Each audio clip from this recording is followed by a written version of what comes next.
सर्वांना श्री स्वामी समर्थ. तर अमावस्या होती त्याच्यामुळे छान असं देवघर वगैरे क्लीन करून घेतलं आणि देवसुद्धा छान स्वच्छ असे घासून घेतलेले होते. त्याच्यानंतर सकाळी सुंदर अशी देवपूजा वगैरे झाली आणि उद्या आपल्या यूट्यूब चॅनलवर 2 वाजेला दीप अमावस्येचा फुल ब्लॉग अपलोड होणार आहे. सो नक्की जाऊन चॅनल चेकआउट करा आणि ब्लॉगसुद्धा बघा.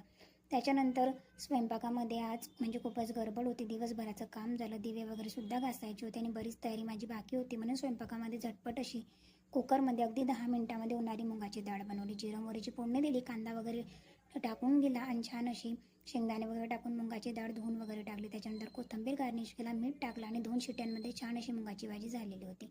त्याच्यानंतर आम्ही जेवण केलं. संध्याकाळी दिवे वगैरे छान घासून घेतले आणि दीपपूजन केलं. दीप अमावस्या असल्यामुळे छान असं दीपपूजन झालं आणि घरामध्ये छान प्रसन्न वातावरण निर्माण होतं. याचा फुल ब्लॉग उद्या आपल्या यूट्यूब चॅनलवर अपलोड होणार आहे. त्याच्यानंतर बघा देवघरसुद्धा इतकं छान दिसत होतं आणि सुंदर. सगळ्या देवांना फुल वगैरे अर्पण करून झाले. नंतर आईने सुद्धा दीपपूजन केलेलं आहे, त्याचा सुद्धा फोटो मी ॲड केला आहे घरी. सो असा होता माझा आजचा दिवस. थँक्यू.